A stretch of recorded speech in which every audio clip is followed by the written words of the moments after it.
Assalamualaikum warahmatullahi wabarakatuh. Waalaikumsalam Salam warahmatullahi sejahtera bagi kita semua. Selamat datang dan terima kasih telah tergabung pada podcast edukatif kolaborasi yang bertema Putusan Mahkamah Konstitusi 135 garing U strip 22 Romawi garing 2024 menata ulang pemilu serentak menjaga kedaulatan rakyat bersama mahasiswa PPL Hukum Tata Negara dan Dewan Eksekutif Mahasiswa Fakultas Syariah. Sebelumnya kita perkenalkan dahulu narasumber kita, narasumber teristimewa yaitu Bapak Fatharudin ya. Fathuddin, Pak. Fatharudin Iya. ya. Beliau itu adalah anggota KPU Kabupaten Pekalongan, Divisi Hukum dan Pengawasan. Selanjutnya pada kesempatan kali ini kita akan mengupas sebuah topik yang sangat krusial dan efektif, relevan, yaitu tentang putusan Mahkamah Konstitusi nomor 135 garing PUU strip 22 Romawi garing 2024, sebuah putusan yang sangatlah penting yang akan membawa perubahan besar bagi pemilu tahun 2029. Pada kali ini pemilu tersebut sangatlah berbeda dengan pemilu-pemilu yang dulu. Bahwa pemilu yang dulu itu adalah serentak, tapi sekarang itu berbeda. Bahwa pemilu sekarang itu dipisah antara nasional dan lokal. Putusan ini muncul sebagai respon terhadap berbagai dinamika dan permasalahan pemilu sebelumnya, termasuk beban berat yang ditanggung para penyelenggara pada tahun 2019, dan tentunya putusan ini menimbulkan berbagai aspek implikasi baik dari sisi hukum, teknis penyelenggaraan, dan maupun partisipasi publik. Sebagai mahasiswa tentunya, khususnya yang belajar dan peduli pada isu-isu hukum tata negara dan demokrasi, kita perlu ikut andil dalam mendiskusikan dan memahami arah perubahan ini. Tidak hanya sebagai bahan kajian akademik saja, tapi juga sebagai bentuk kepedulian terhadap masa depan bangsa yang demokratis dan berkeadilan. Mari kita simak pembahasan menarik ini bersama Mbak Gila selaku PPL KPU Kabupaten Pekalongan dan Bapak Fatharudin selaku anggota KPU Kabupaten Pekalongan. Maka podcast hari ini pada kali ini dengan pikiran terbuka dan semangat kritis agar podcast ini bisa jadi ruang belajar mencerahkan bagi kita semua. Monggo dari Mbak Rosila. Baik, terima kasih atas kesempatannya. Teman-teman semua, lagi-lagi kita melihat dan saksikan bersama bahwa Mahkamah Konstitusi, yakni sebagai pengawal konstitusi, itu mendapat uji material ya Pak ya, dari pemohon, di mana Undang-Undang Nomor 7 Tahun 2017 tentang Pemilu dan juga Pilkada lagi-lagi diujikan ke Mahkamah Konstitusi, dan Mahkamah Konstitusi ini mengabulkan sebagian melalui putusannya, yakni nomor 135 garing PUU strip 22 Romawi garing 2024. Kita juga lihat teman-teman bahwa baru kemarin saja Mahkamah Konstitusi juga mengabulkan sebagian putusannya terkait dengan presidensial threshold ya Pak. Kita juga lihat bersama teman-teman bahwa pada kenyataannya Undang-Undang Pemilu dan juga Pilkada kerap kali diujikan ke Mahkamah Konstitusi. Tentu ini menjadi sorotan dan juga perhatian kita bersama teman-teman bahwa apakah perlu Undang-Undang Pemilu dan juga Undang-Undang Pilkada tadi direvisi total di DPR selaku legislator, atau kita hanya berdiam diri saja dengan kondisi undang-undang yang seperti ini. Ketika ada seorang yang merasa hak konstitusionalnya dirugikan atas berlakunya undang-undang tersebut, maka dia yang harus mengajukan ke Mahkamah Konstitusi. Tentu ini menjadi PR kita bersama ya teman-teman. Pada kesempatan kali ini sudah ada narasumber yang sangat istimewa, tadi sudah diperkenalkan, Bapak Fatharudin. Selamat siang Bapak. Bagaimana kabarnya? Alhamdulillah sehat, Mbak. Alhamdulillah. Jadi terkait dengan putusan ini, tentunya menjadi pembahasan yang sangat menarik ya Iya, Pak ya. betul. Saya juga sudah sedikit membaca terkait dengan isi putusannya, bahwa yang saya highlight, yang saya sorot dalam putusan tersebut adalah terkait dengan pertimbangan hukum atau argumentasi hukum dari Mahkamah Konstitusi. Di mana Mahkamah Konstitusi di situ adalah mempertimbangkan terkait dengan beban kerja penyelenggara. Kita semua tahu teman-teman bahwa pada pemilu tahun 2019 itu terjadi tragedi di mana memakan banyak sekali korban jiwa ya Pak. Tentu dengan adanya putusan ini, dengan terpisahnya pemilu nasional dan pemilu lokal, saya ingin menanyakan nih Pak kepada Oke. KPU selaku penyelenggara, apakah dengan adanya putusan ini adalah sebuah angin segar yang memberikan ruang, yang memberikan peluang kepada KPU selaku penyelenggara untuk nantinya dapat menyelenggarakan pemilu ataupun pilkada itu dengan efektif, atau justru ini akan menjadi tantangan tersendiri bagi KPU, karena kan seperti yang kita tahu bahwa dalam setiap periode penyelenggaraan itu kan pasti punya dinamika yang berbeda-beda ya Pak. Nah, menanggapi hal ini, bagaimana tanggapan dari KPU selaku penyelenggara Pak? Oke, terima kasih atas waktunya. Matur nuwun sudah bisa mengisi di podcast kawan-kawan BPL HTN di KPU Kabupaten Pekalongan. Kami memandang bahwa putusan MK ini memang bentuk kegelisahan dari masyarakat, dalam hal ini adalah Perludem yang mengajukan judicial review ke Mahkamah Konstitusi. Kemudian bahwa putusan Mahkamah Konstitusi nomor 135 garis miring PUU strip 22 Romawi 2024 ini adalah sebagai fakta yang wajib dilaksanakan oleh kita semua, karena bagaimanapun putusan Mahkamah Konstitusi itu adalah final and binding. Artinya final itu berarti sudah final dan tidak bisa dikasasikan kembali. Dalam hal ini, KPU RI beserta turunannya, dalam hal ini sampai dengan KPU Kabupaten, sebagai pelaksana undang-undang, sebagai penyelenggara pemilu ataupun pilkada, akan menyiapkan evaluasi dan mitigasi risiko berdasarkan pelaksanaan pemilu-pemilu sebelumnya yang disampaikan 2019, 2024 seperti apa, tanpa masuk ke ranah pembentukan undang-undang itu sendiri. Dalam hal ini punya hak di DPR sebagai legislator. Kemudian dalam putusan MK tersebut, pemisahan pemilu nasional dan pemilu lokal dapat meminimalkan beban penyelenggara yang luar biasa. Di 2019 itu banyak yang kawan-kawan PPS, kemudian KPPS juga yang meninggal dan seterusnya. Kemudian di 2024 juga dirasa dalam 1 tahun yang keberlangsungan pemilu dan pilkada yang hanya selisih 1 tahun, dalam hal ini dalam tahun yang sama, punya himpitan waktu yang luar biasa ini punya pengaruh terhadap kami KPU di tingkat kabupaten ataupun kota yang menyiapkan segala sesuatunya secara waktunya itu hanya sedikit saja, singkat saja. Di 2024 yang kemarin itu ada 5 kotak suara, 5 surat suara itu, maka menjadikan dalam hal ini impitan-impitan terkait dengan proses-proses tahapan itu bisa berpengaruh terhadap ini. Nah, maka dalam pertimbangan MK salah satunya dimunculkan itu bahwa ini kasihan penyelenggara nih, kalau memang di dalam tahun yang sama, maka dalam pertimbangan MK disampaikan bahwa putusan untuk menjedakan pemilu lokal dan pemilu nasional dan pemilu lokal itu ada 2 tahun sampai dengan 2 tahun setengah itu untuk menyegarkan itu agar kawan-kawan penyelenggara, kemudian peserta pemilu itu bisa ada nafas sedikit untuk melaksanakan nantinya. Itu saja, Mbak. Baik, terima kasih atas penjelasannya. Lalu kita sedikit geser nih Pak terkait dengan implikasi. Jadi kan sebuah putusan itu kan pasti punya implikasi ya Pak. Betul. Ini juga sekaligus menjadi pertanyaan dari banyak orang, bukan hanya mahasiswa hukum. Ketika orang tahu putusan ini, pasti mereka berpikir, loh pasti nanti akan ada potensi perpanjangan masa jabatan DPRD maupun kepala daerah, atau nantinya akan ada penunjukan PLT seperti itu. Nah, terkait dengan hal tersebut, kita kan tahu ya Pak bahwa pemilu itu adalah bentuk representasi dari kedaulatan rakyat, dari negara demokrasi, dari pelaksanaan terhadap amanat konstitusi, seperti itu Pak. Kemudian terkait dengan KPU melihat potensi ini itu nantinya bagaimana sih Pak? Apakah ini adalah tantangan serius yang nantinya akan mempengaruhi proses demokrasi ke depan? Oke.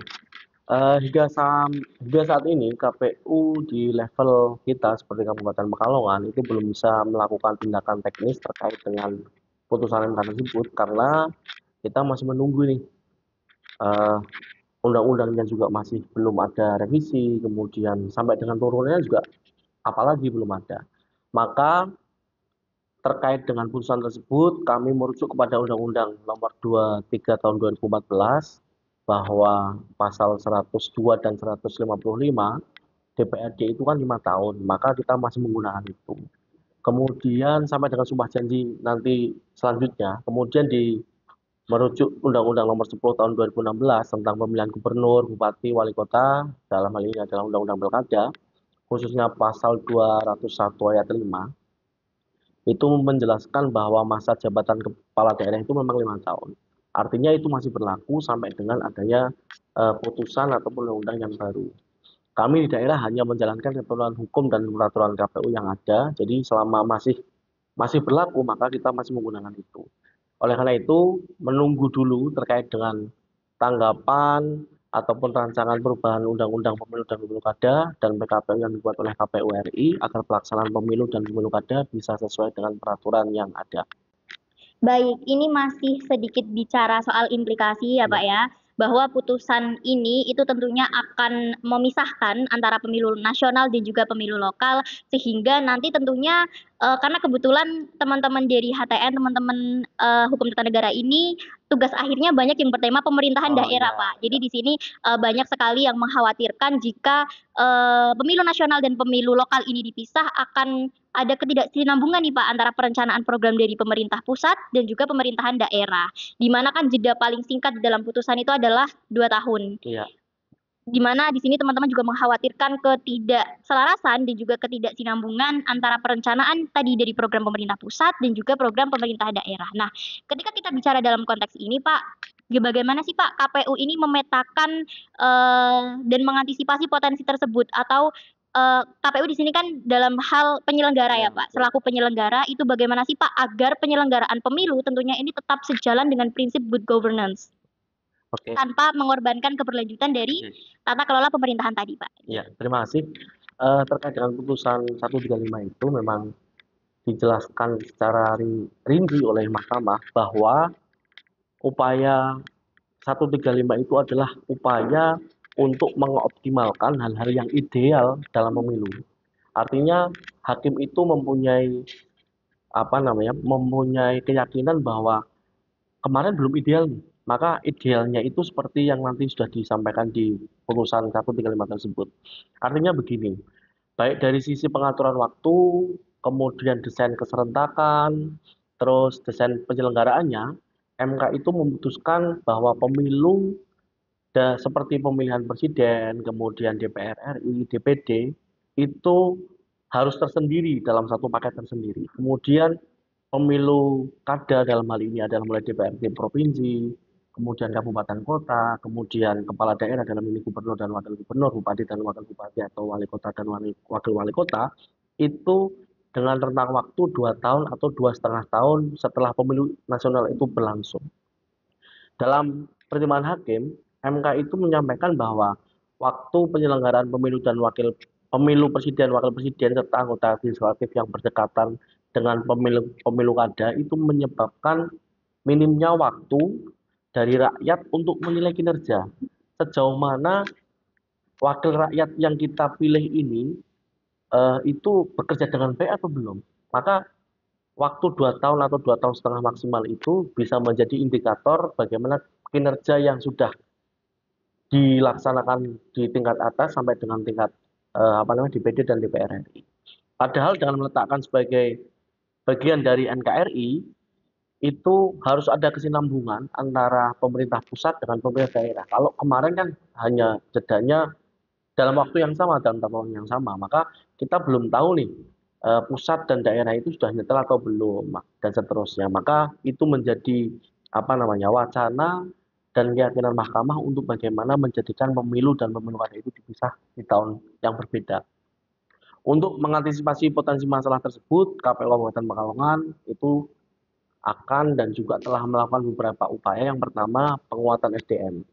kita harus kuatkan dulu sumber daya manusia kita, kemudian peningkatan partisipasi masyarakat, baik di tahapan maupun non-tahapan ini, seperti sekarang di non-tahapan ini kita melaksanakan kegiatan sosialisasi pemilih, kemudian pemutahiran data pemilih secara periodik, secara 3 bulan sekali, itu memang harus kita laksanakan terus walaupun di non-tahapan.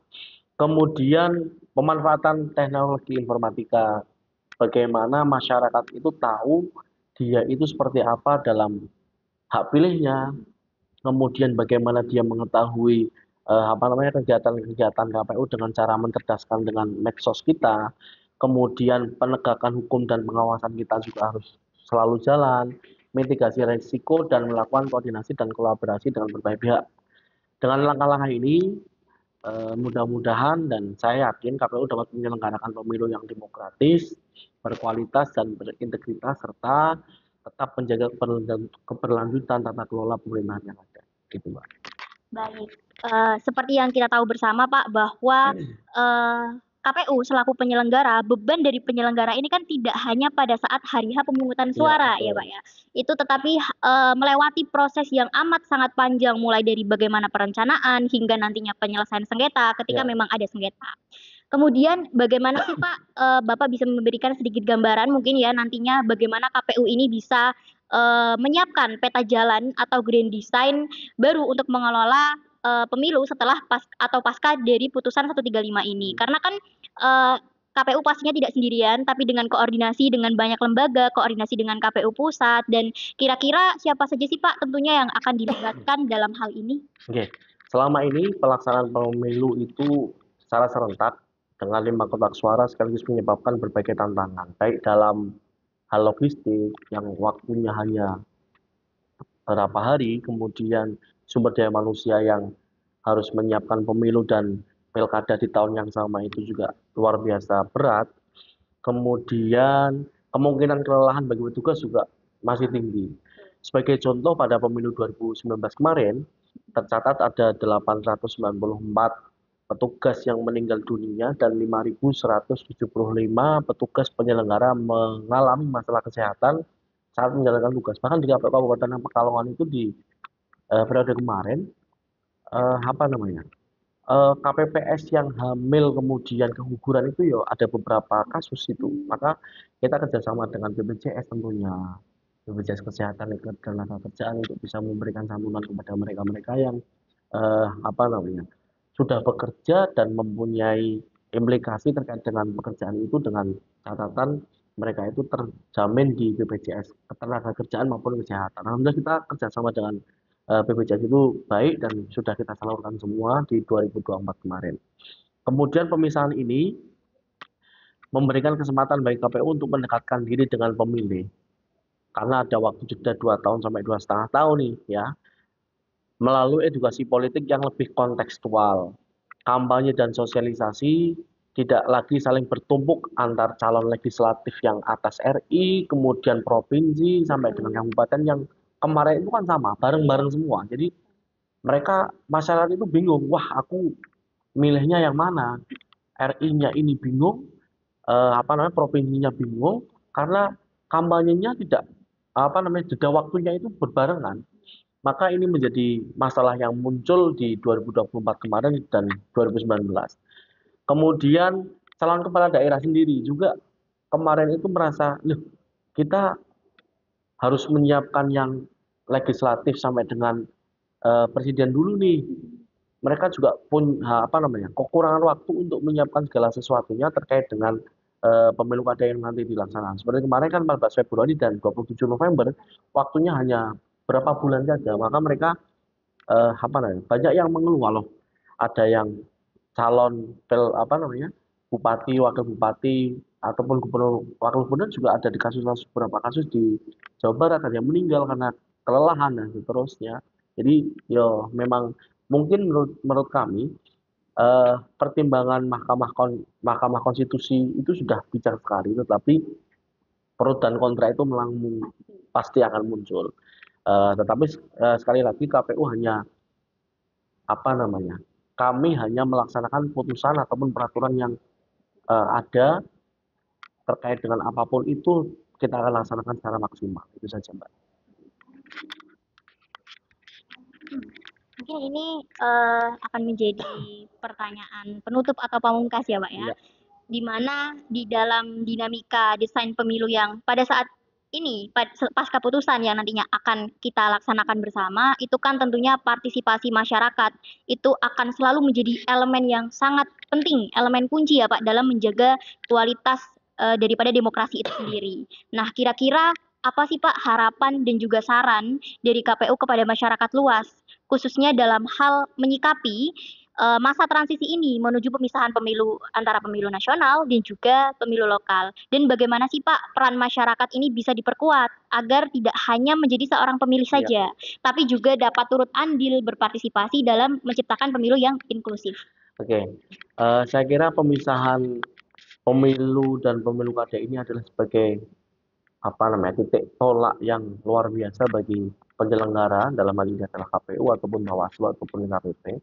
Karena saya kira tugas yang kemarin 2019-2024 yang banyak impitan itu sudah terurai dengan adanya jeda 2 tahun atau 2,5 tahun maksimal itu. Maka partisipasi masyarakat itu menjadi paling penting agar tantangan yang disampaikan oleh mahkamah itu bisa menjadikan itu sesuai dengan kenyataan yang ada di nanti 2029 ataupun 2031 ataupun 32-nya nanti. Jadi sekali lagi, dalam pertimbangan mahkamah, waktu penyelenggara pemilu dan pemilu kada yang berdekatan itu potensi membuat pemilih itu jenuh. Itu menurut mahkamah seperti itu, karena dalam waktu berapa bulan mereka harus memikirkan calon pemimpin mana, kemudian di 27 November 2024 selanjutnya itu mereka harus menyiapkan gubernur dan juga wakil gubernur ataupun bupati, wakil bupati, wali kota. Jadi saya kira kebijakan ataupun keputusan dari mahkamah terkait dengan 2009 ataupun 2032 pemilu dan pemilu kada yang berpisah itu, menurut kami harus laksanakan secara penuh, karena sekali lagi bahwa putusan MK itu kan final dan juga mengikat, harus kita laksanakan. Kemudian bahwa KPU itu punya kewajiban menciptakan pemilu yang inklusif, artinya pemilihan umum yang dirancang untuk memastikan bahwa setiap warga negara itu mempunyai hak yang sama, kewajiban yang sama untuk berpartisipasi dalam pemilihan politik. Maka pengakuan terkait dengan hak-hak politik semua warga negara tanpa memandang jenis kelamin, kemudian disabilitas mereka, kekuatan mereka, kemudian etnis, agama, dan latar belakang sosial ekonomi serta budaya mereka, sepanjang itu mereka mempunyai hak untuk memilih. Jadi kita tidak menghilangkan itu semua. Peran serta masyarakat dalam pemilu itu dapat diperkuat dengan meningkatkan edukasi pemilih yang sekarang kita mulai laksanakan, kemudian kemauan dan keterlibatan dalam pengawasan, karena saya yakin kami di KPU dengan badan ad hoc-nya itu pengawasannya lebih banyak masyarakat yang bisa menilai sejauh mana peserta pemilu ataupun peserta kontestasi politik itu berjalan dengan lancar, baik tanpa tanpa membebani kepada pemilih, tanpa mengurangi dan membodohi kepada pemilih dengan hate speech dan seterusnya. Itu masyarakat itu lebih punya mata banyak karena mereka lebih banyak orang dan menyalurkan aspirasinya seperti apa. Masyarakat juga dapat ikut serta dalam proses pendidikan pemilih, karena tidak hanya KPU yang punya tugas untuk itu, tetapi pemerintah, kemudian masyarakat secara umum, tokoh agama, tokoh politik, tokoh masyarakat dan seterusnya itu mempunyai kewajiban untuk bagaimana memilih, kemudian menggunakan hak pilih secara baik di pemilu atau pemilu kada.